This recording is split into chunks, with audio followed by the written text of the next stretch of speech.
Back in 2022, you might not remember that one of the most notorious right-wingers in Congress, Lauren Boebert, came within like a razor's distance of not getting re-election.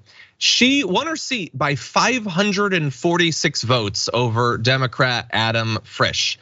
And in the wake of that, there's a couple of different directions she could go in. It could be a reminder that perhaps that district, perhaps Colorado, not as radical as she thinks, maybe go down the road of being reasonable, try a little bit of bipartisanship to win over some of the independents, maybe a few of the Democrats.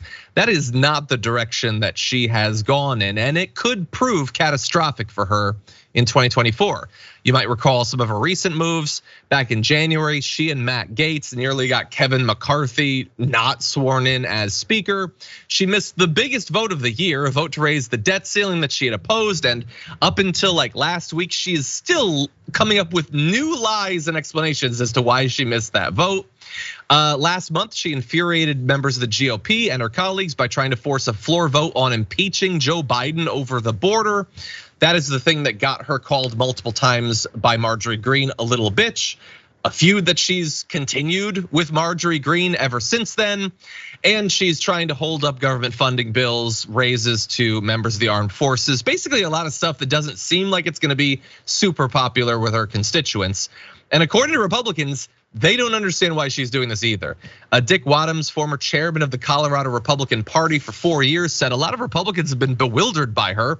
She has not changed her operating style, either substantively or just generally, saying she's paid more attention to fighting these battles than she has to her district.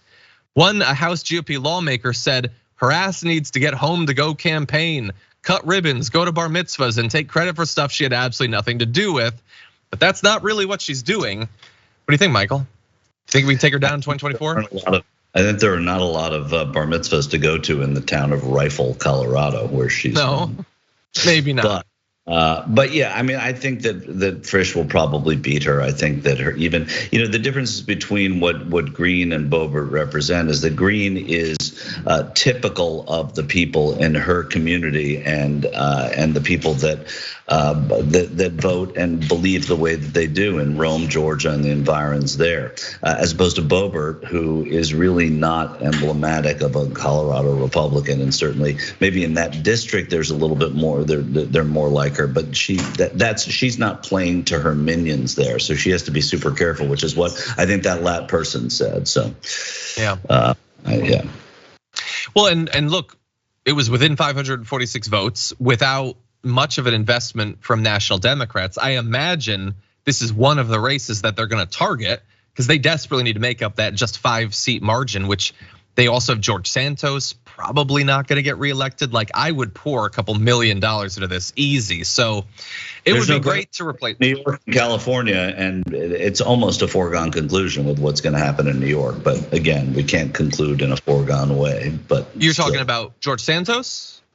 Not George Santos, the redistricting and the redistricting. In New York, that the court has handed down district maps that are different, and I think Democrats in California are going to be chasing seats that they believe they shouldn't have lost and will likely win. It's not to say it's all going to happen. Plus, they get another seat in different states because of rulings that came out of the Supreme Court. It's looking in the favor of a Democratic majority, but if they don't do well and they don't legislate, then it doesn't matter. Yeah, a lot of factors I think that could be good for the Democrats in 2024. All of that could be overwhelmed by a presidential candidate on the Republican side that really draws in a lot of independents like Donald Trump. That could be a real boost nationally to them. Check out the Damage Report podcast each day, wherever you get your podcasts, whether Pocket Casts or Stitcher or iTunes. You can join me as I give you the news and stories you want, with a range of co-hosts and interview guests jumping in on the fun each day.